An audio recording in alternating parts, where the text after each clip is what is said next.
Quiet, numbskulls, I'm broadcasting. Hello, you're listening to the podcast, so there I was. It's how all great aviation tales begin. This is episode 154.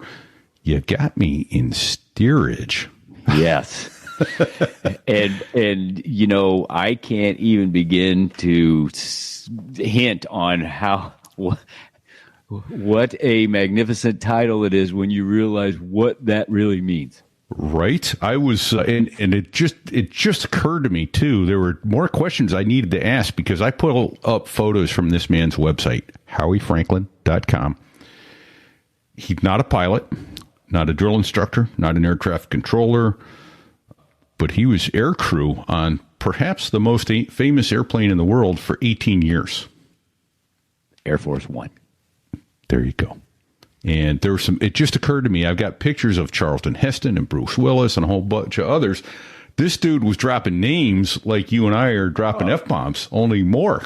Oh, yeah. And, you know, it started when he was a kid growing up and where he grew up. And right down the street from Marilyn Monroe and Joe DiMaggio. And yeah, he was just used to being around high visibility figures. Yeah. Living the good life, and then he got drafted. What the hell? Yeah. 1965 kind of was a pivotal year for Howie Franklin. So he was going to do his 4 years. He commandant in the Marine Corps. At the time, he was a colonel. Asked him why he didn't go in the Marines. He's just a big dude. He says, because Air Force, they send their officers to get shot at. So... Good logic. Yeah. You know, his logic was solid. But oh my gosh, what a career and so many stories. What was it? 5 presidents? Five presidents. Carter, Reagan. Bush and Clinton. Bush and Clinton. Yeah. And not to mention all the ones he got trained up by. He said the hardest guy to work for was the Secretary of State for Nixon, Henry Kissinger. Yeah. I mean, Andy, real driver. You know. So, we talk forever, and it went, like always, it seemed like it was about 30 minutes. Yeah, and I guess we're going to have to split this up into 2 because it's so long, right? Yeah, we are. And that's okay. This is worth coming back for, I can assure you. So, and the reason you can come back is to Kevin Spaulding, who threw $50 at us after a complete loss of his mental faculties. And but he threw something else at us, too. A name of a phone number and an email of a gentleman. And I got a chance to pre-chat with him. He'll be coming on with us soon. And he spent the better part of a decade, 7.5 years in Hanoi, in a time when you didn't want to be in Hanoi if you were an American. So, it wasn't a vacation. He was a prisoner of war. It was not. Yeah.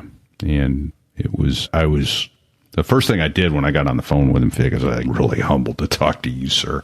Oh, my God. Thank you for what you've done, involuntarily, what you've done for our country. It was humbling to chat with him. But what a wonderful, wonderful show that one's going to be, too. And then Robbie Walling. You heard of this guy? Robbie Walling, you know that name? You know, it pains me to say this. You do? But, in all truth, I've known Robbie for the better part of a decade. I was we were in the same Air Guard squadron. He was he was a newbie, new co-pilot when I first met him, and so I've had the pleasure of watching him develop over the years. But besides aviation, he's got a passion for other things, and he's a smart guy. He comes from smart lineage. His dad's a wicked smart engineer type guy who was also a pilot. And, Robbie is in the financial world, and he's with an organization that's actually got their shit together. So, hey, what? I know. So, listen, there's a lot of opportunities out there to waste your money if you're not smart with it. And a lot of us aren't. So why don't we get the help from people that actually know what the hell they're doing? And Robbie's one of those people. Fantastic. And speaking of smart guys, Howie clearly is. He was able to serve 5 presidents. They used to just wash out. Hey, everybody off the airplane. We're bringing in our own crew. And he managed to stick around through 5 of them. Yeah, that's huge. Yeah. and he tells us the story of a really smart guy, which will be amazing to you. Everybody thinks he's kind of a happy-go-lucky buffoon, and it turns out that Miss Lillian, President Carter's mother, had a story about that. Yeah. So that'll actually be in next week's show, I think. But so many great stories. It happened. It went so fast. It was almost 2.5 hours we were listening to him talk. Oh my gosh! Yeah. So a lot of fun. So let's get out of the way and listen to what Howie Franklin has to say. Hey, since we can't sit on the ejection seat handle, I guess we should say, don't spill coffee on the president.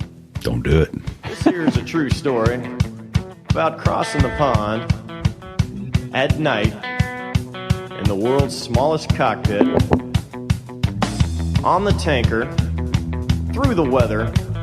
Oh, and to the tanker crew who did that, thanks a lot. We really appreciated that. I'm just kidding. No, I'm not.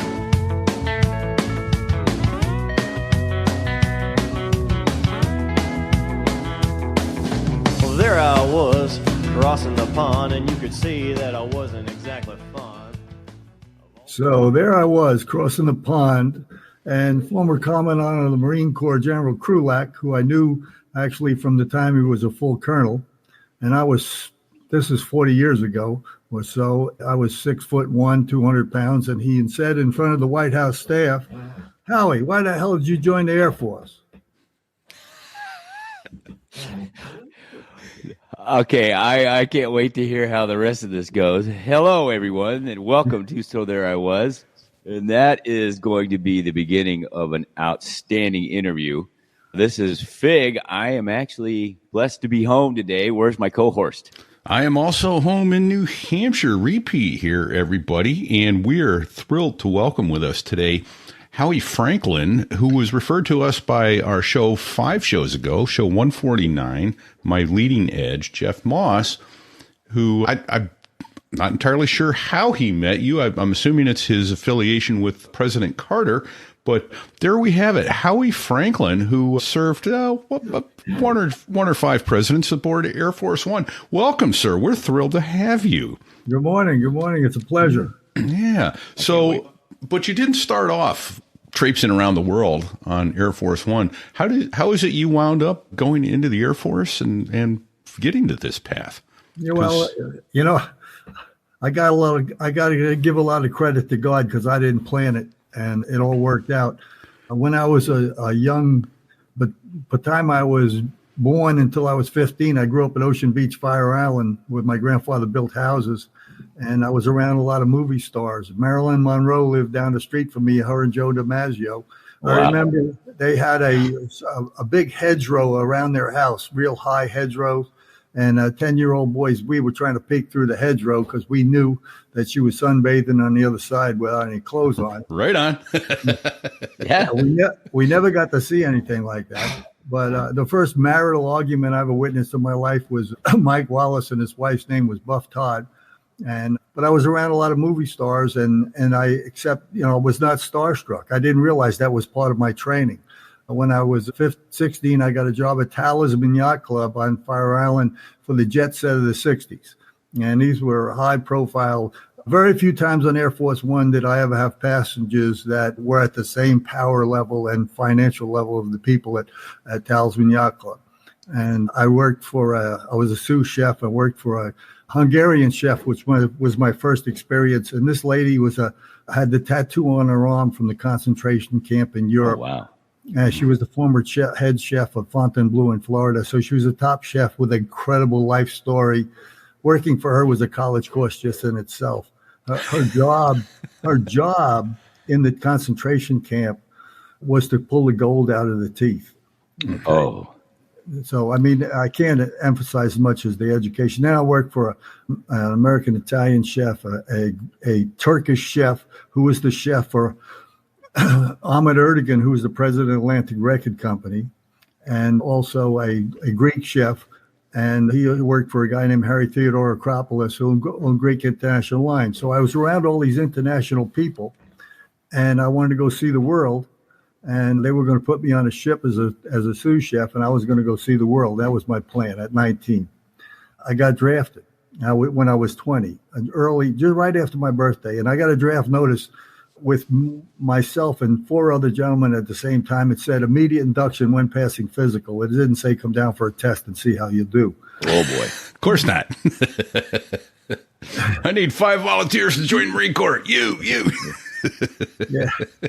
So going back to that question, when General Krulak said to me, well, Howie, why the hell did you join the Air Force? I said, well, sir, in 1965, when I got drafted, I figured out the United States Air Force, and all due respect to all armed services, believe me, but I still had a choice at that moment.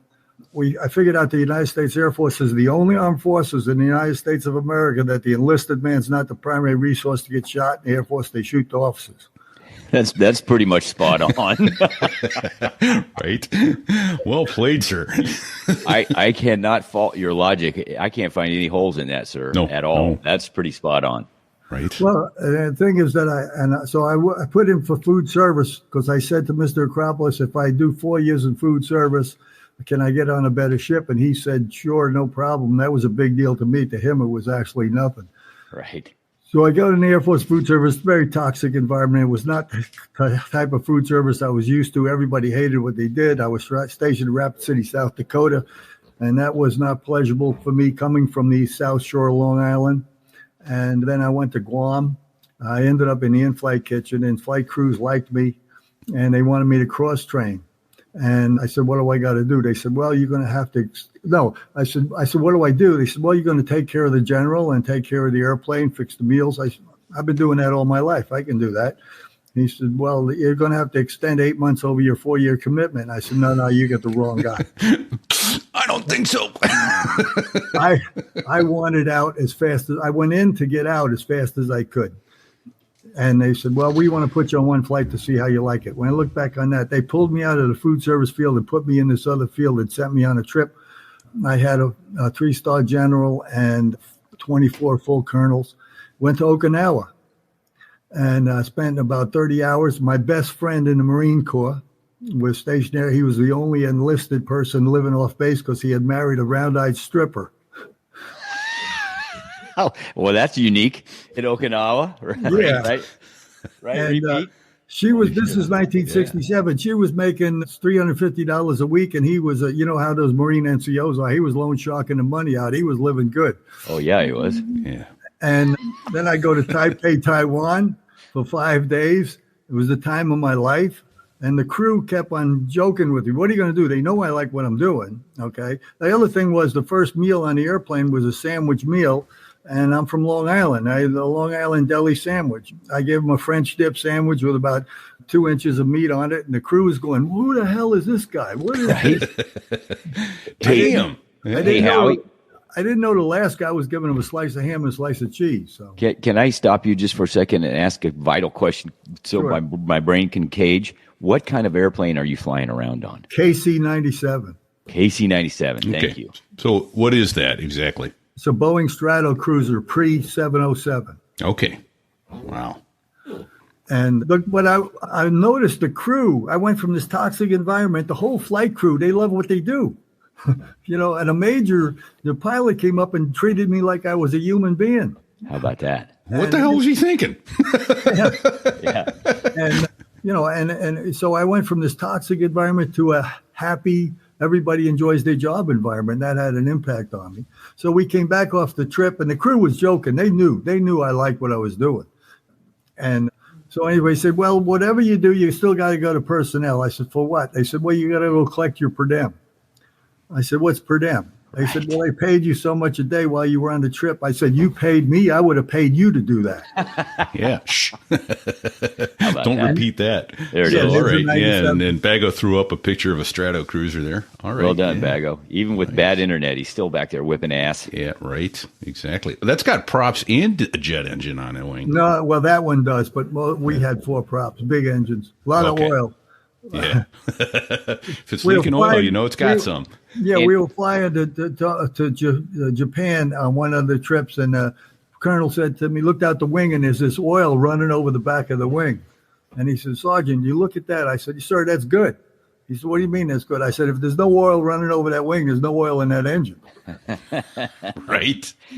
Hey, Howie, can I Can I assume that the interior of that specific airplane that you were talking about flying on was outfitted like for comfort, not for cargo?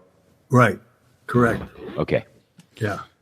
But anyway, I loved it and I enjoyed it. So the general said to me one day, "Hey, Franklin, you'll make a good master sergeant someday." I said, "Sir, I'd rather make a better civilian."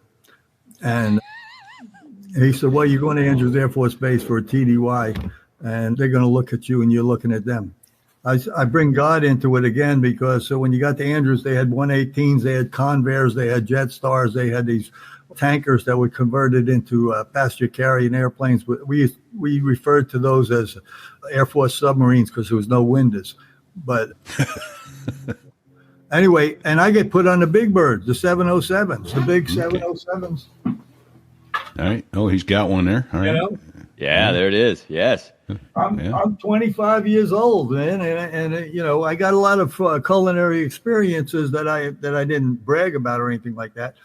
So the first trip, we go to London for a couple of days, Secretary of State William Rogers. Then we go to Paris for a couple of days. Then we go to Athens for a couple of days. And then the trip was so tiring, they had to make a rest stop in Rome. Oh, that's just horrible. Yeah, So- you poor bastard. Remember I said I wanted to go see the world? Right on.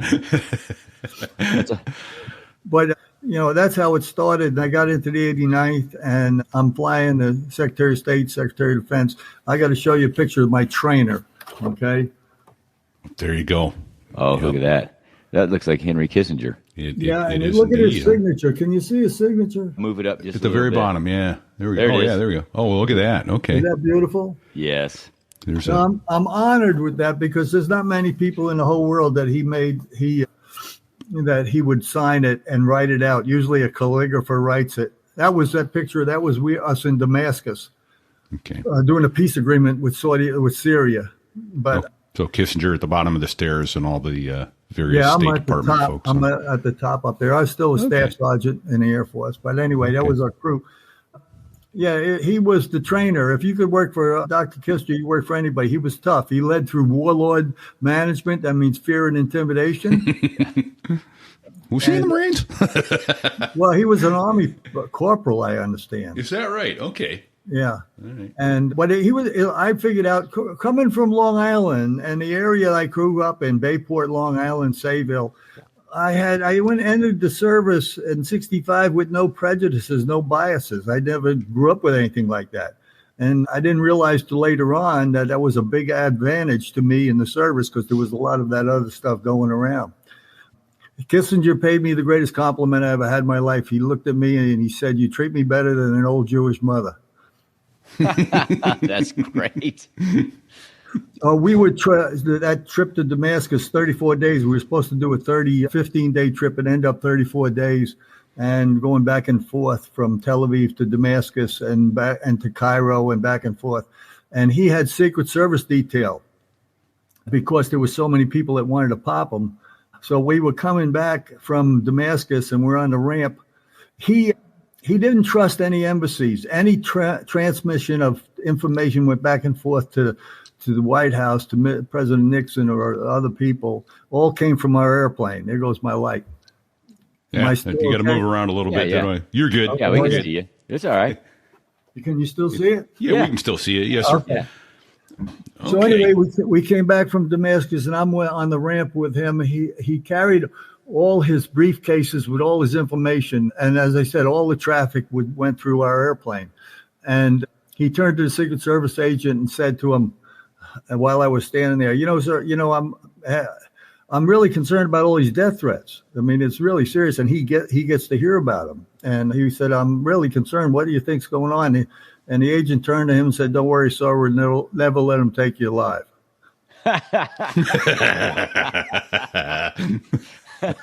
Which is a good deal. Yeah, Yeah, you right. bet. Oh, You know. man. So, I mean, he was my trainer. I'm not the only one that I consider my trainer. Listen to the people that was on his staff during that period of time, shuttle diplomacy. Al Haig was a full colonel on his staff. Okay. There was a gentleman named Winston Lord. He became the second ambassador to Red China after Bush. Sandy Okay. Berger was on the staff. Rob Gates was on the staff. Lawrence Eagleberger was on his staff. He was a GS like 11 or something like that. He became Secretary of State. The guy was a trainer. I mean, the people that worked for him had great respect for him. Now, what will be political, guys, about one thing, and it's because of Kissinger. At the end of his term in 1976, when he left office, his personal statement was about the Middle East. He said, until the Arab nations evolve, and a lot of people don't even know what that means. I don't want to get into that. He said, until they evolve, you give all the Arab nations the same amount of bullets, and you give Israel more bullets than everybody else, and you stay out of their civil wars. Okay. How'd he do? Yeah. Not good. Yeah. You know? Yeah. So anyway, he stayed on through Ford, right? He was Ford Secretary of State as well? yes. Okay. Yeah. Yeah, he was. But he was the guy that trained us. If you could work for Henry, you would work for anybody.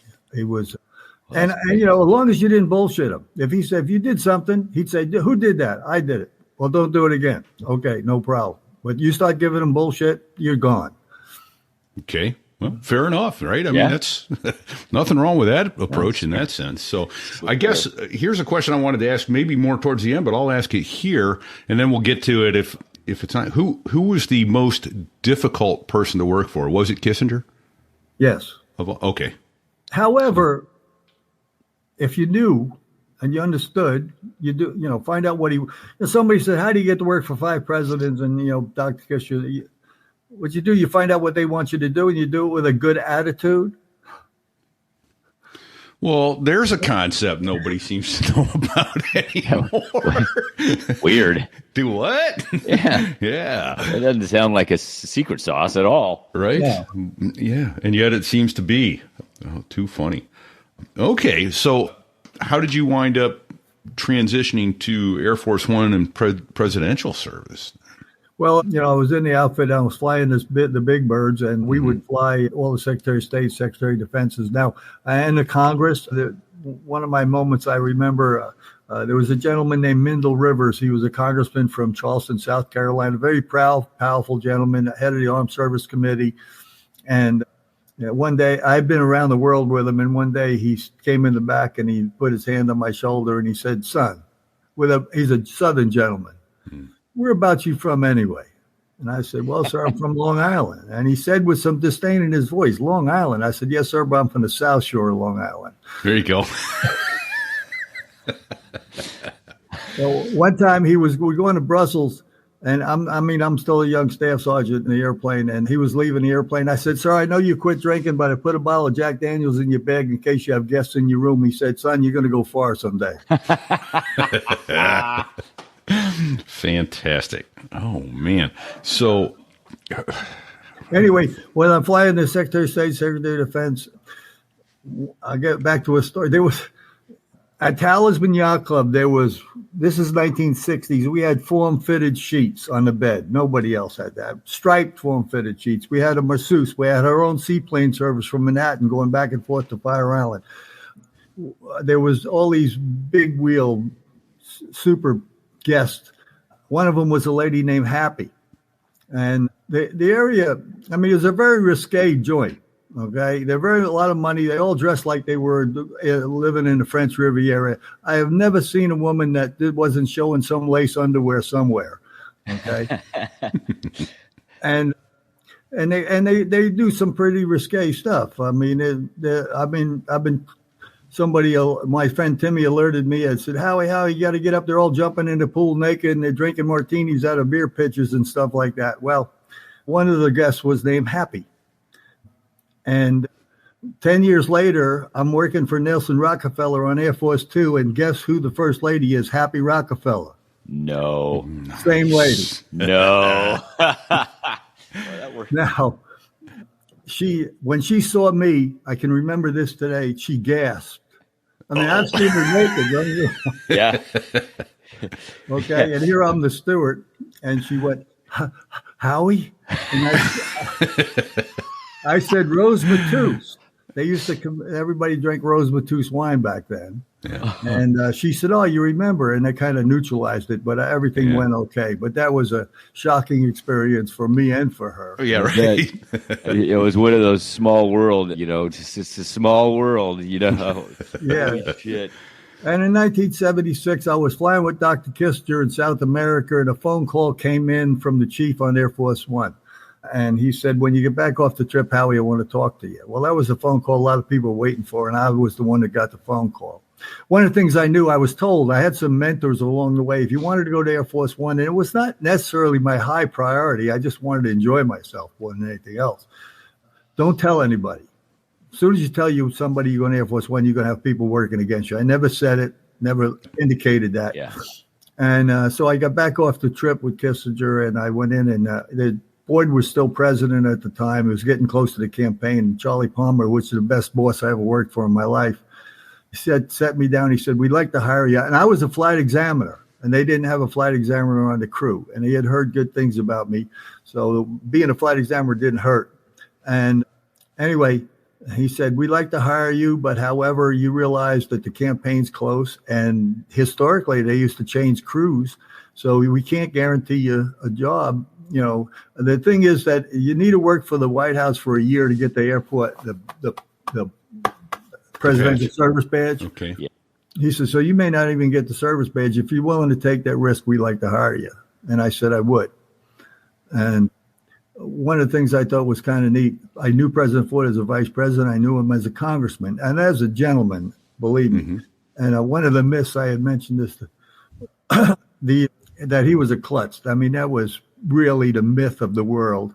This picture you're seeing now, that was my 30th birthday, and he was congratulating me.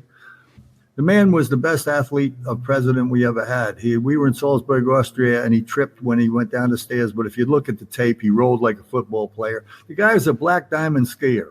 You can't be a klutz to be a black diamond skier. Right. Out in Colorado, we're talking about. So, yeah, he was a really nice person. So in 1976, I got offered the job on Air Force One, and he was president. And when he saw me, he was kind of delighted because he knew me. And he said, "Howie." I said, "Yes, sir." He said, "You got to Air Force Two first, but I got here first. Don't forget it." There you go. Fantastic. So what do you think led to the fact that, obviously President Carter beat him in the 76 election. Why do you think you weren't let go and they didn't clean house and send everybody away? There was a souped-up Marine, E9, that was down in the White House. I don't want to mention any names. That was more powerful than anybody else. So it's a Marine Sergeant Major. Yes. But he was now a civilian, and he was higher ranking than all the generals. Oh, wow. Okay. Okay? Yeah. I will mention his name because he passed away. His name Bill Gully. Okay. And he ran airlift operations and sharp guy. As I said, he was the most powerful guy I knew in the White House. So I got a training mission to go to Georgia, and he's the passenger. And this is to go down and talk to President Carter. And we had Colonel McClellan and another pilot that was flying the Jetstar. And the menu was, we had scrambled eggs and French toast with peanut butter and red-eye gravy with a ham and grits and things of that nature. It's all kind of a joke that we're going south. And he went down there and talked to President Carter and said, "You need to keep the crew for continuity." And, President Carter is a Navy officer, and this gentleman, E9s have a pretty good reputation if they're good. And he's the one who recommended the crew to stay. And we stayed. Fantastic. A Marine. How's that? Huh? Yeah, right. How about that? Geez, a Marine, a senior Marine NCO, that's a good leader. That's kind of weird, and it repeat. Hey, I have a quick question for you, Howie. It's kind of a technical question, and before we get too far down the line, you said you were a flight examiner. I think I know what that means, but could you expand on that? Well, I was everybody in the Stewart career field, anywhere in the Air Force and probably anywhere else. I mean, you have to get a check ride, just like the pilots. Mm-hmm. Yes. And we issued a closed book exam, an open book exam, and then sent them out on a mission. And I was there to observe how the performance was and things of that nature. I was the youngest flight examiner ever in the history of the 89th at that time. That's pretty awesome. Okay, thank you. I was pretty sure I knew what that was. I just wanted to make sure we had it out there for our listeners. Thank you, sir. Wait a minute. You're there for their safety, not to serve them food? What are the odds? Well, a little bit of everything. Well, Right? technically, I'm assuming your occupational specialty was air crewman, right? It was Correct. technically an air crewman. Yeah. So, yeah, that makes sense. Well, the mission of Air Force One is to provide secure and safe air transportation for the president. The second priority is to try to provide all the services that the White House would provide for the president as he traveled throughout the world. So the Air Force One becomes a flying White House. Sure. And my job as the flight attendant and the chief flight attendant on the aircraft was to provide a professional but comfortable atmosphere. And I was responsible for all the services on the airplane. That's for the crew, for the president, for the senior staff, for the president's family, for the Secret Service, for the press. My goal on the airplane was the last person in the last seat. I wanted the same service as the president. Sure. Okay. We looked at the airplane and we would tell our people, somebody's going to this mission we got. Somebody's going to get on Air Force One for the first time. We want to give them a memorable, actually a good experience, something they can recall. I had great people.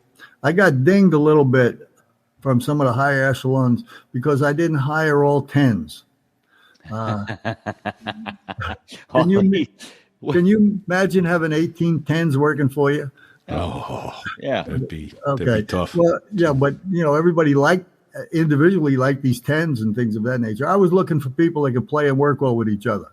Yeah. That could do the job. Because There we're you going to be go. on that airplane for a long period of time, and I need people that can do it. And I really had close quarters here. Yeah. Yeah, close quarters, men and women, and they were fantastic. But I gave them all profile exams. I mean, I knew where they should be with, who they should work with, who they shouldn't work with.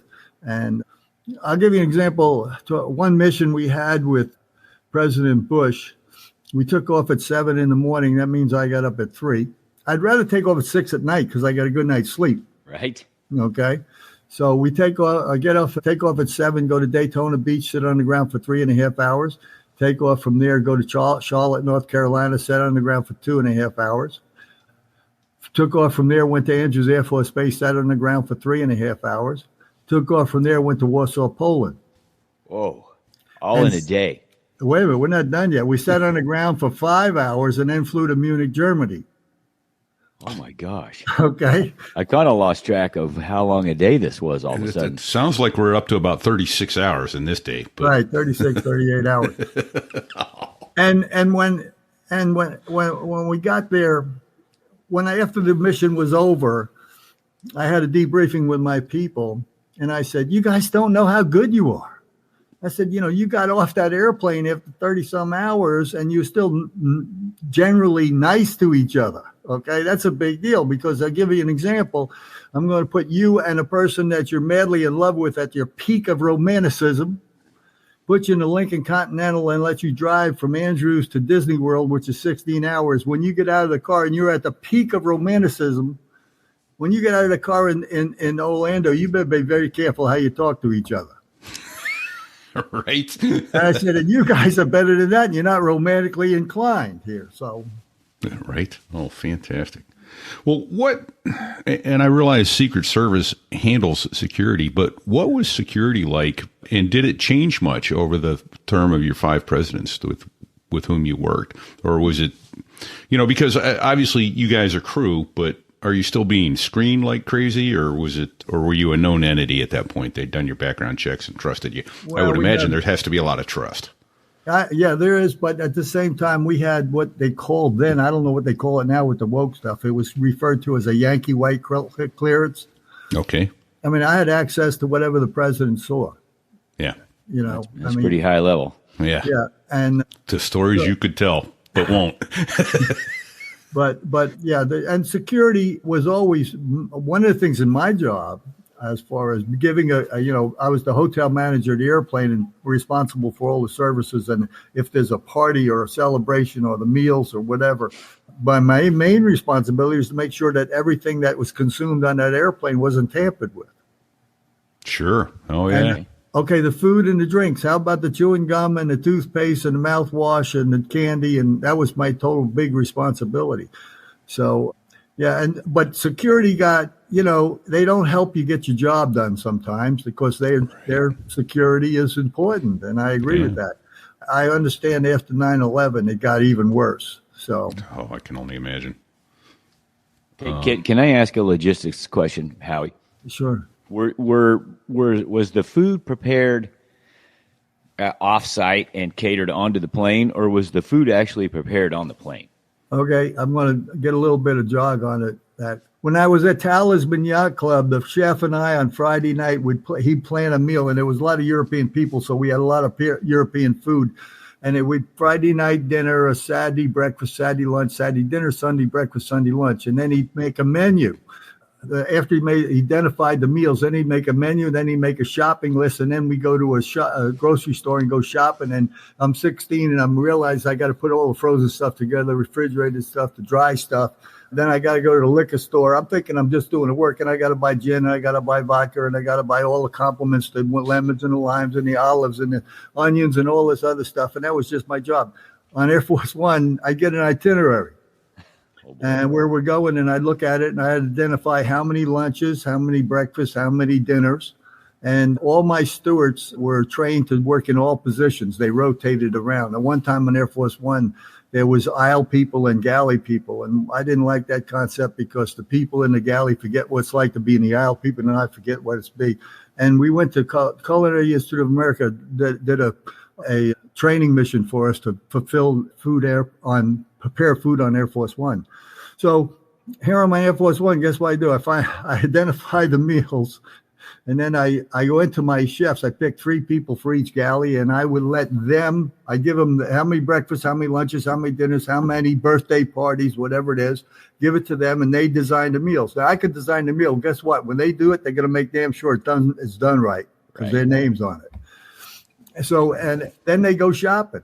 So what I was doing when I was 16 is the same job I was doing in the air.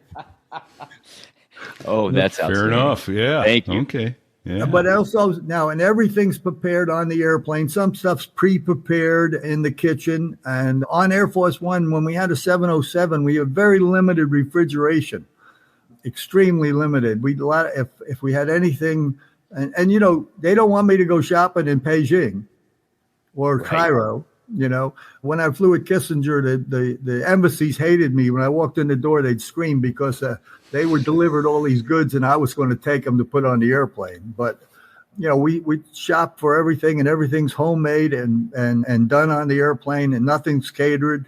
If I did cater a barbecue meal from someplace in the United States, we used to go to Houston and Otto's, and we would be in civilian clothes. They never knew who we were.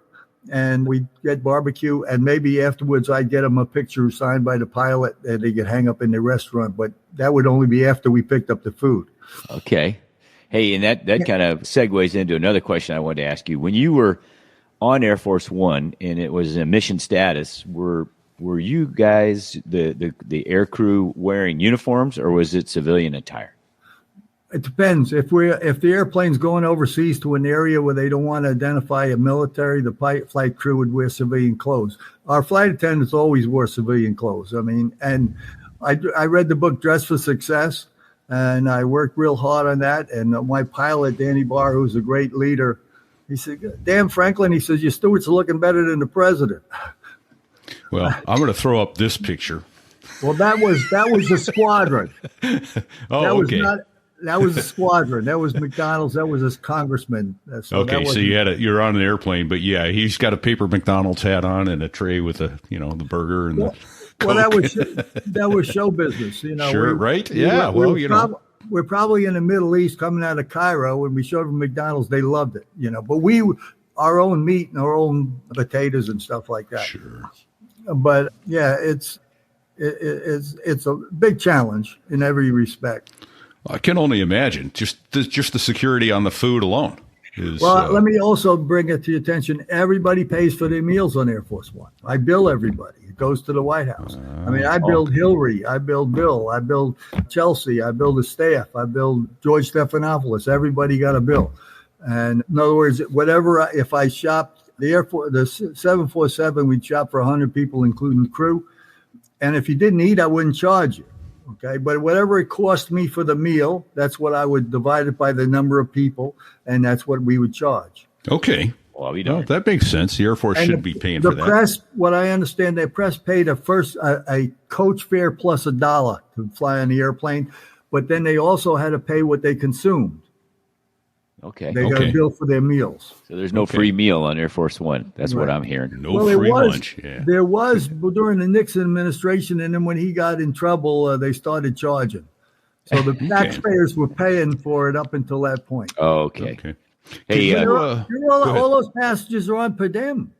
Why should they get a free meal? Right. Yeah. So why should they? They're getting paid already to be there to pay for meals. So that's a valid point. Yeah.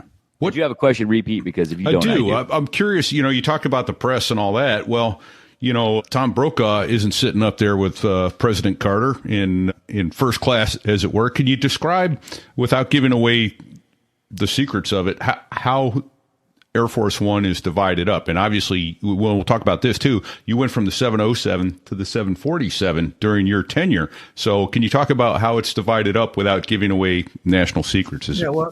The 707 was a neat airplane, and we really enjoyed it, but set up to fly the president. So the front of the airplane, when you walked in, you go to the right, and there's a radio operator. There's a big radio operator area, and that really impressed everybody. There's a whole bunch of lights and a whole bunch of stuff. They were very powerful just because, Sure, yeah. And then you go into the stateroom for the president, and then the next thing, there would be a stateroom for the first lady. Then you go into a conference room area, then there's a working staff area, then there's a guest area, and these all shared by bulkheads, that separated things. And then there's Secret Service area, then there's a press area in the back. Okay. So, and Tom Brokaw, I know him when he's a young guy, and he was a real nice guy. I got along with the press extremely well. Most of the crew didn't like the press, and I think it's all because of where I grew up and my experience. I didn't hold anything against whatever they did. Before I forget, I'll tell you a little story. You remember Sam Donaldson? Yes. Yeah. Well, he was a pretty big ego, and he loved to show off and things of that nature. And so he was on the airplane. At one time, he was a White House correspondent, and then he ended up being an anchor later on. And Marlon Fitzwater, he was on with us on one trip, and after he's an anchor, and Marlon Fitzwater said to me, "Hey, Howie, Sam Donaldson's with us, and he's now making $1 million a year." I said, "No kidding." I said, "I remember when he's making $250,000 a year." He said, "Yeah." He said, "You need to go back and spill coffee on him and say, 'Oops, you spilled coffee on $1 million man.'"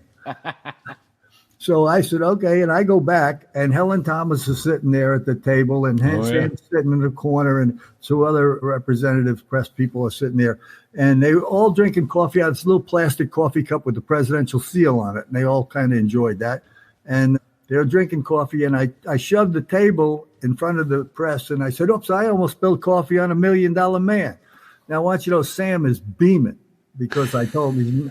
I said, "Sam," I said, "I remember when you're making $250 a year." He says, "Yeah." I said, "I remember when you're making $500,000 a year." He goes, "Yeah." I said, "I remember when we landed in California with Reagan, that a helicopter came to pick up Ronald Reagan and a helicopter came to pick up Sam Donaldson." I got him. He's beaming. Okay. And I said, "And now you're making $1 million a year." And he's gleaming. And I said, "Yeah, but I understand Willard Scott's making $2 million. And he says, "Oh, that GD weatherman." So we had humor on Air Force One as well. Right, there you go. Oh, that's fantastic. Well, so that leads to the natural question, and then we'll come back to, I want to try to get this in a semi-timeline. What is the funniest thing you ever saw? And I don't mean to put you on the spot. I didn't pre-ask that question. In all your years on Air Force One, what's the funniest thing that you saw? Okay, this is when Reagan took office. President Sadat over in Egypt was assassinated. Right. And it was early in his Reagan administration, and he sent a delegation to the funeral. And it was on 26000. That's the airplane that's in Wright-Patterson Air Force Base in a museum right now. It was the aircraft that President Johnson was sworn in on. President Kennedy's body was got. And we carried Senator Dirksen. We carried Mamie Eisenhower. It's got all the history behind it. Remember, it's set up to fly the president. Right. Okay. Well, the delegation going over there, the aircraft was not set up for it, believe me. So the ranking person was Al Haig. He's the Secretary of State. He's in the presidential stateroom. Caspar Weinberger is the second ranking person. And SecDef. Okay. Yeah, SecDef. And he is in the conference room. Now, remember, the working staff area is in the back. In the working staff area, I have President Carter, Mrs. Carter, President Ford, Henry Kissinger. So you got former presidents relegated to the back. Richard Nixon is sitting in Mr. Ehrlichman's seat. Wow.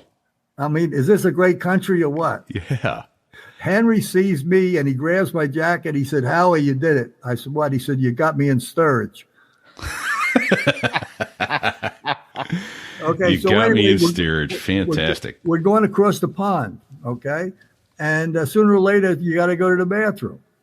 And I had just worked for President Carter as my commander-in-chief at President for 4 years. And the gentleman walks forward, comes up front, and looks at me and graciously said, "Howie, can I use your bathroom?" Can you imagine? That's pretty awesome. I'm the NCO. I was not a chief at the time. I think I was an E7. Asked me if he could use the bathroom. And immediately I understood why, because his bathroom location would be in the back of the airplane. He's got to walk past Helen Thomas and the press, and he don't want to do that. So immediately I understood why he's there. Yeah. Of course, when I escorted up to the crew bathroom, was right outside the cockpit, and he goes in the bathroom. And I'm thinking, this is a hell of a moment, you know. Next thing you know, here comes President Ford. I'm going, holy shit. President Ford graciously comes up and asks me if I could use the bathroom. I said, "It's being occupied," but I didn't say who was occupying the bathroom. I said, "It's being occupied right now." So now the we're standing there near the radio operator. The radio operator is Jerry Rankin. He was with Ford as vice president, and he knows him. And we're having a little chit chat between President Ford, the radio operator, and myself, friendly talk, waiting for the President Carter to come out of the bathroom. And here comes Henry Kissinger. Oh, boy. In my mind, I'm sitting there. I got Henry Kissinger standing on the line. I got President Ford standing on the line, and President Carter's using my bathroom. This truly sounds like the setup to a joke. Yeah, it does. Really does. Yeah. Well, it's the reality of it is. Anyway, Henry don't ask. See, he walks right up to the bathroom, sees it's occupied, and comes back. And he knows Jerry Rankin. He was the radio operator when we were Secretary of State traveling, and he knew all the transmissions and the communications that he was putting forth. And Henry looks at us and he said, "You know, I got to go back and tell Cappy that the discipline in the military is slipping." And I said, "Why is that, sir?" He said, "Because you guys all used to be scared to death of me, and you're not anymore." And then he says, "Who the hell's in the bathroom?" I said, "It's President Carter, and he took a book with him." And Henry says, "Yank his ass out of there." I said, "No, sir, we can't do that." Now, remember, I'm an NCO. Can you imagine the people I got standing in line? Oh, yeah, you got presidents. Al Haig used to work for all these people, and he's in the stateroom with his own bathroom. What a country. Yeah, right? Okay. Next thing you know, guess what? Here comes Richard Nixon. Well, now, Richard was more of a private gentleman. He came up. He surveyed the situation. Yes. He saw what was going on. He turned to John Palmer, who was one of his stewards when he was president. He turned to John and said, "When it's my turn, call me." Stand in line for me. Is that a moment of history of? Well, you know, it's like a truly set up to a joke, and it's the best part is it's real. It happened. Yeah. Only a few people on Earth know about this. That's Now a lot of people do. But Now a lot of very people unique. will. That's Well, let me give you one other one on that airplane. We took Deng Xiaoping. I don't know if I pronounced it right. The premier of China before the one that's in charge now. Mhm. And what we do, the United States, we bring them over and show them everything we got to show them what we can do. And so we were again on 6,000, and I was not working the stateroom. I had a young gentleman, Kevin, who was working the stateroom for me, and I went into the stateroom, and there's a stateroom, and then there's a bathroom forward of the stateroom, private, in that stateroom area. And there's a sink, and there's a stool that pulls out under the sink. And then the toilet looks like a little love seat. It's got cushions over it. It doesn't look like a toilet. Yeah. It just looks like a couch. Oh, Okay. I know where this is going. I walk in there, and one of his aides, Deng Xiaoping, is picking him up, and he's peeing in the sink. Can't find the toilet. Well, yeah, and immediately I also immediately realized the guy that's taking care of him didn't realize that he should show him where the toilet is. Yeah. This took Oh, that my for granted. And I'm saying this gentleman's, he's a smart gentleman. He's thinking, they got a pretty nice airplane here, but what damn, they don't have any toilets. So That now is I a had to go out scream. of my way to apologize for our stupidity because I don't want him to lose face and when I show Yeah, him this is where yeah. the toilet is. Right. yeah. Oh, boy. We're all Oh, real boy. people. We're all real people. That's right. That's funny. I got at a least you vision didn't of pee that. on the couch, or. Oh man, that's hilarious. Well, so Jeff Moss is in the live stream audience, and he reminded me that I should ask this. So I'm going to ask this question, and after that, we'll say a quick thank you to HSI Wealth Strategies for sponsoring. But he would like you, and I would like you, please, to describe how it is that the Reagan Library managed to get a hold of a 707 as the 74 came in. Yeah, well, the Reagan, he ordered the airplane, the 74, the first part of his second term. Right. And I was lucky enough, and thank God, I was standing next to him when he was discussing this. He said, if I knew I was going to win with such a landslide, I should have ordered it the first term. Right. And I was here working as an airport director, and it was July, and it was late in the afternoon. It gets hot down here in North Carolina once in a while, and Yeah, so I'm sorry to interrupt. So you're working at the Cape Fear Regional Jetport down there in North Carolina now. So Yes, you were sir. already out when this occurred. yeah, and what happened was, at that time I had very few employees. It was me and a couple other people. So I was moving airplanes, refueling airplanes, which I don't mind at all. I mean, that's what I was doing, and it was hot. And the Pentagon called me and said this we'd like to ask you and your wife, because she was a crew member also. She was the administrative assistant to President Carter and the pilot, and the administrative assistant to Ronald Reagan and the pilot. We'd like to ask you if you'd accompany the airplane 7000 and take it to California and put it at the Reagan Library. And stupid me, I said, well, listen, I think I really appreciate it. Because I was tired and it was hot, I said, why don't you utilize all the resources in the Washington area before me and my wife drive all the way up there? And I went home and told my wife. She said, you said what? You dumbass, call him back. Well, they called me back the next day, and the lady on Okay. the phone said, Mr. Franklin, you understand Nancy Reagan expects you and Linda to be there. Oh, that's awesome. So we went up, and it was really fantastic. They had the airplane spotted in the number one spot where the president would be, and the crew, we were all in the VIP room, and then we walked out. They had a beautiful goodbye to the airplane. We had the crew chief, the maintenance guys, the flight attendants, the pilots, and we were all on the airplane. The Secretary of the Air Force was on there, some senators and things of that nature. Big event, and we flew to California, and that's how I ended up on the Today Show, because Candace Brown, who I knew, interviewed me on the airplane. She interviewed everybody, and she said, Howie, why did you come all the way from North Carolina to accompany this airplane? I said, I've been to heaven and hell on this airplane. Yeah.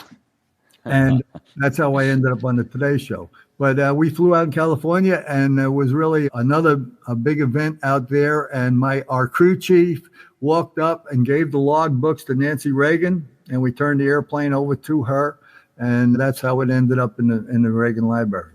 That's a great story. Nice. Nice. Now, how far is the Reagan Library from the airport? Did they have to take the wings off and truck it in, or how'd they do that? Yeah, I think we went to March Air Force Base, and I'm not sure. It's quite a ways. And they had to take the wings off. And it was painted, not the Air Force One colors, because when we got the 747, that airplane went back to the squadron, and it became a squadron airplane with a different mission. I had a speech at the Reagan Library and my son accompanied me out there, and the airplane wasn't set up yet. And I remember walking out in the Reagan Library looking, and there was my airplane laying in the mud. Oh boy. With the wings off. If you get the chance to see the Reagan Library, the airplane's popped up, set up. They got the helicopter, Marine helicopter right below it. And underneath that, there's a bar from Ireland because the Reagan liked that, the Irish. And if you walk out on the ramp to go in the airplane, there's monitors there, and myself and other crew members are pictures in the monitors of the airplane. But the thing is that if you see the airplane, the interior of the airplane is not brought back. We like to bring it back to its original, so it's set up to fly senators and congressmen. It's the interior has changed completely from what it was Air Force One. Okay. Sure. All right. Well, I still want to get to see that someday. I'll make it. So, all right. Well, let's say thank you to Robbie Walling over at HSI Wealth Strategies. And then we got a lot more questions. We've barely scratched the surface of the presidents here. So, are you having fun? Yes. I'm having a ball. Thank you. Thank you, Howie. What an honor. Thank you, sir. So there I was, flying high, thinking my retirement was locked in, running smooth, no adjustments needed. Then it hit me. Retirement planning isn't something you can just put on autopilot. You can't just set it and hope for the best. If you're not actively steering, you could be drifting off course without even realizing it. That's why pilots who get it turn to HSI Wealth Strategies. These guys aren't your typical financial advisors. They're pilots. Military, airline, guard, civil. They've sat where you're sitting. They understand the unique financial landscape pilots face, from high-earning years to the minefield of taxes and inflation waiting downrange. And here's the kicker. On average, they're saving pilots $1 million or more just by making smart course corrections. The earlier you start working with them, the more opportunities they have to reduce your lifetime tax burden and keep more of your hard-earned money where it belongs.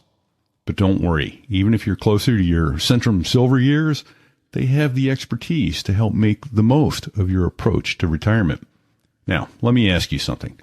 If your airplane was leaking fuel mid-flight, would you ignore it and hope you still had enough to make it to your destination? Of course not. You'd act immediately. Your retirement is no different. If you're not taking control now, you could be watching your hard-earned money evaporate through unnecessary taxes and inefficient planning. And listen, we all know the classic joke. How does a pilot make $1 million? Well, he starts with $2 million and manages it himself for 6 months.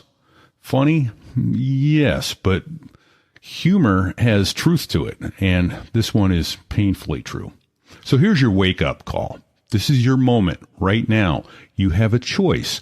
You can keep hoping your retirement lands smoothly, or you can take action and get a real strategy from people who know exactly what it takes to make it work for pilots.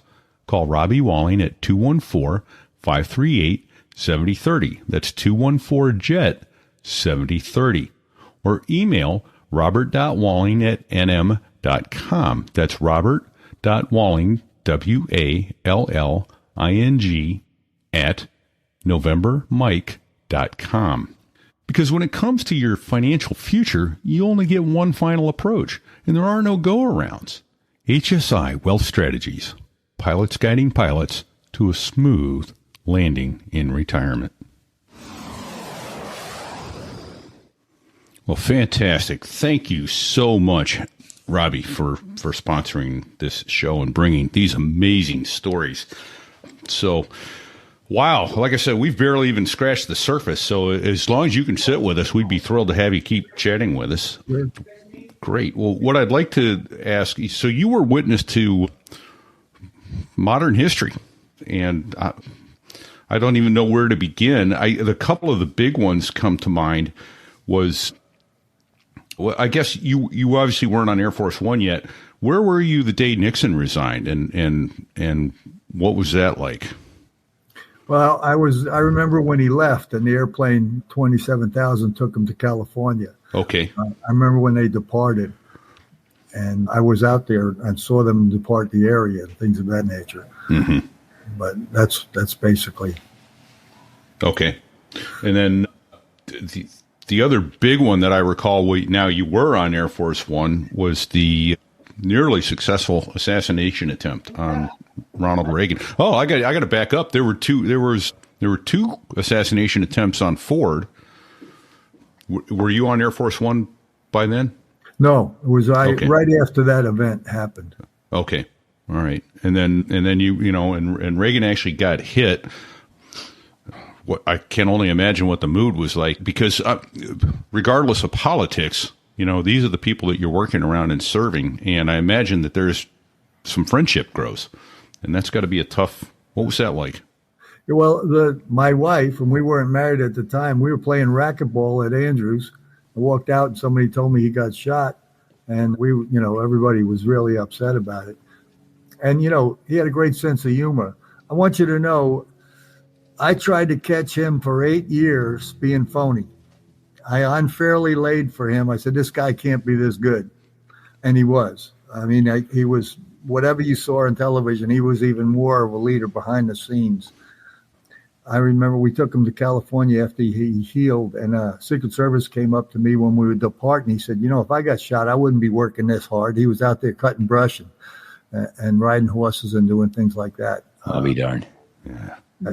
He was. I had a great sense of humor. I early on in that administration, Doug Holstein was one of the Marine One pilots, and he told me a story. He was down here in North Carolina running the aerovacs for some organization down here, and he told me, he said one of the first trips, the Carter administration are Southern gentlemen, and they dress that way, more casual, not lousy, but positive, casual dress. And the Reagans came in, and the boys are dressed with $300 ties, Yeah. And to the crew and to some people, it was a little intimidating going from that laid back to this high-powered. And they were dressed to intimidate, to show power and things of that nature. So it was a little intimidation. And Doug told me the story. He said they took off from the Washington Monument with Marine One, and they're going to Andrews Air Force Base. He looks down, he got a transmission light on. According to what I hear, that means he's got to put it on the ground. So, the first thing you do is you fly the airplane. So he's flying the airplane, but he's making his call. This is Marine One, the helicopter. One. Yeah, okay. Yeah, so he's flying the helicopter, but he makes his calls. And I ran into a pilot, Marine One pilot, lives here in Wilmington. He was flying the backup Marine helicopter. He said he never taxied a helicopter that fast in his whole life to get in position. And it was over at Bowling Air Force Base. They had a little detachment over there, so that's where they went in. So Doug said, I got all my phone calls made and everything, and I'm still flying the airplane, but I got a few minutes to think. And he said, I'm going to get fired. He said, the two crew chiefs are going to get fired. The chief of maintenance is going to get fired. Those are things that's running through his mind. Right. So you just handed the president a bad bird. Right. Yeah. And remember, add that little intimidation's there also. Okay. Sure. So anyway, they land, and the Marine opens up the back door, walks around the front, opens the door, out steps the president. President Reagan. Now, remember, he's been a governor. He understands primary backups and all these information. Some people don't. He understands those things. He walks over to the backup helicopter, walks to the back, walks to the front, walks up and kicks the tire. Getting a pre-flight done. He turns to the crew and says, looks good to me, boys. Let's go catch an airplane. That's leadership. Right. Yeah. And he knew the symbols. Kick the tire. He knew the symbols. Yeah. That's why he went to the Marine Corps, and he was, that was natural leadership. Sure. Sure. Who didn't have natural leadership? Well, let me ask it this way. Who grew most in that job? I mean, that's a tough job. And my experience in my life, just real quickly, is look at all the presidents as they take office and the day they leave office, and they've all aged, over 8 years. They've aged 20 years or more? I mean, it's a hard looking job. Who grew most into it and became most comfortable in it? Well, I think they all they're all on a learning curve. Every one of them. You couldn't say one that isn't, or things of that nature. And when they come to realize what their responsibilities are, the true responsibilities, tell people and tell them what their responsibilities are. I mean, that'll make you sit down and think anyway. They all, and when we get to a person at that level where we put them up for president, they go through quite a few things, and they're pretty qualified. Sure. So. Well, I think the one thing that I've heard about every president and people that have been near them is the one talent they all seem to have is when they're talking with you, you're the only person in the world that matters. That's a gift they all seem to have. Is that a fair assessment? I would say so. But they all read, that book? How to Win Friends and Intrude Enemies and things of that nature. I think they all read that book. An example of that, 2 years after the Reagan had left office, and we were out in California with George H. Bush, and his secretary called up and said to Kim, our administrative assistant, the president would like to see the crew. And this is 2 years after Reagan left office. Uh-oh. Yeah, and there was some people, we had 17 of us. We were on a 747 at the time, but we had 17 of us we could get together. And we went to the Reagan office in L.A. And I talked to the people who hadn't been there. I said, look, when you meet a president, the normal thing that happens is there's going to be a photographer there. He's going to have some presents wrapped up, and you're going to meet him, shake his hand, take a picture, and he's going to give you a present. That's usually what you get to see. And usually what would happen. So we go into his office, and there he is standing on the outside of his unique office. And the first person comes up, there's a photographer who we knew the photographer, and Secret Service, we knew them. And he took right away, smiled, took a picture. And when he got done, he gave him the present. And he said, go ahead and stand in my office. So he had 17 of us file into his office after he took the picture. We spent 45 minutes with this gentleman in the office. And it was really, this was 2 years after he left office, and he was sharp as a tack. We didn't notice anything. Sure. Mikey Wyman is the guy, he could act like the president. I asked Mikey to do his skit and acted like President Reagan. Reagan said, I don't get it, but he did. Anyway, I don't get it. There was a colonel on the crew that had never met Reagan. Was not on the crew when he was president. And when we walked out of there, he walked up to me and he was so excited. He said, that was the most magnificent thing I ever experienced in my life. He went on and on. I said, why? Why do you feel that way? He said, the man was excited about meeting me. Right. Okay. Yeah, that's funny. That's talent. Yeah. Wow, who's that good looking guy? Yeah, right. We got a picture up with you with President Reagan as That's a Chief Master Sergeant. Look at all them stripes. Holy shit. Well, now they even increased them. There's 3 on the top now. So okay. When you see a chief walking down the street, well, according to what I've been told, only 1% of the total armed forces can hold that rank.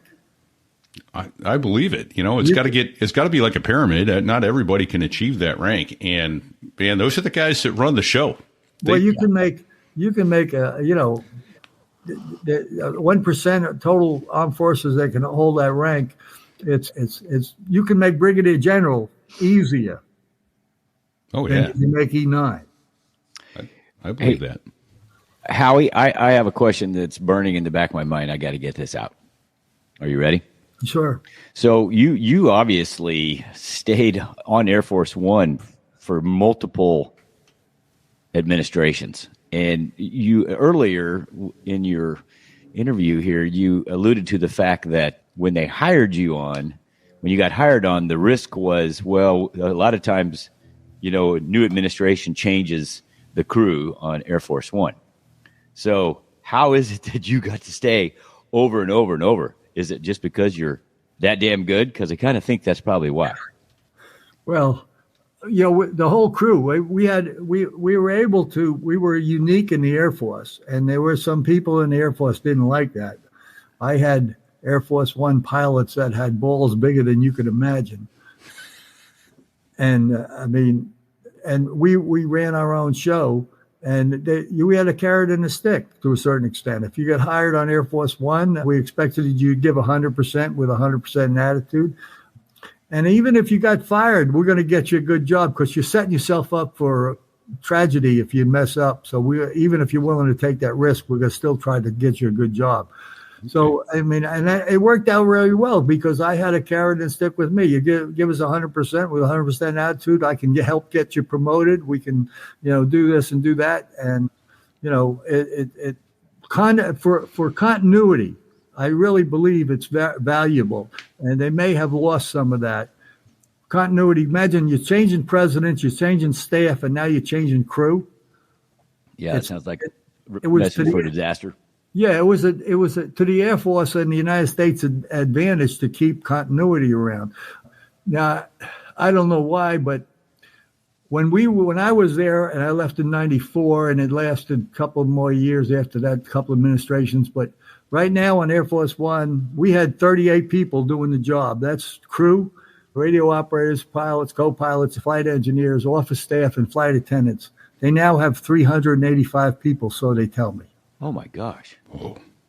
So that continuity is gone, and the motivation is gone, because it's like a regular Air Force operation. They do 4 years and they're gone. So, and what I heard, some of the people can't wait to leave. We never had stuff like that. I've heard pilots say they couldn't wait to leave. We never had that type of thought process. Wow. Okay, so obviously times have changed. So we're going to take a minute here to land this airplane, say a couple thank yous, and then we're going to go to our Patreon extra story for everybody who has lost control of their mental faculties and give us money. So first of all, thank you for your service to our country, to the presidents, to make it easier for them to do a difficult job under the best of circumstances. We're grateful that you decided to extend beyond your initial 4 years by a couple of decades and a half. So did I. Yeah. Thank you to Dave Hamilton over at Backbeat Media online. Backbeatmedia.com handles our advertising. We're appreciative of what they do for us. Oh, and while I'm saying our thank yous, I forgot to say thank you to all veterans and active duty for their service, and of course their families who make it possible. Any other? Oh, and I didn't say thank you to Dave and Sadie at Backbeat Media Online. They helped make this happen. So, any other thank yous, Sir Fig? Well, he lives in the backyard of our friend Howie now. Yeah. Brad Silcott, BDS Aviation, a.k.a. Badass. Thank you for providing all the photos that you do for us. Yeah, indeed. Thank you so much. Hey, we would appreciate if you would go to sotheriwas.us/giveaway. One of the things you can do over there is give us a 5-star rating, and the April giveaway is up. Win a So There I Was show banner beach towel. And a 5-foot beach towel done for you. Those things are gorgeous. I happen to have one. I love mine. And one of the things you can do, give us a 5-star rating. It's not that hard. Doesn't cost you anything, and you get a chance now to win a little bit of show merch. And if you can't give us 5 stars, tell us why, because we're trainable. Right. That's right. Yeah. And if you want to buy some merch, if you don't happen to win sotheriwas.us/giveaway, you can get your own show merch. Shot glasses, beer glasses, koozies, a clock, a beach towel. I don't know. Anything else there, Fig, you think that... Well, it's approaching bikini season. And we have a So There I Was bikini. We do indeed. It's pretty nice. With a QR code right on the front of the bottom, because you want people pointing cameras at that one. Yes. So, I don't know. There's no ejection seat handle, no collective, none of that crazy stuff. But I think, until... Oh, we got one more thank you. Well, that's the two, that's the two F-16 pilots that make the Air Force sound good. That's the Dos Gringos. Thank you to the Dos Gringos for letting us use your music. Right. It's fantastic music. 4 albums, not a bad one in the bunch. Amazon Music, Spotify, it's all there. But anyway, everybody, until next week, stay safe and check 6. See ya! there I was, crossing the pond, and you could see that I wasn't exactly fond of all the shit I was wearing on that day. Now an F-16 is cramped enough, but it's even worse with all that stuff supposed to save your life. But we knew there was no way. 'Cause when you're going down the North Atlantic, man, it's over. Hold on. What'd he say, Fig? He said it's over. If I knew I was going to meet the president, I would have worn a tie. I mean, look at me. We're out. All right. I'm going to end the stream, everybody, because I don't have local recordings today. Long story, but that's my bullshit story, and I'm stuck with it. So thank you for being here with us. Take care, and God bless. See ya. And the stream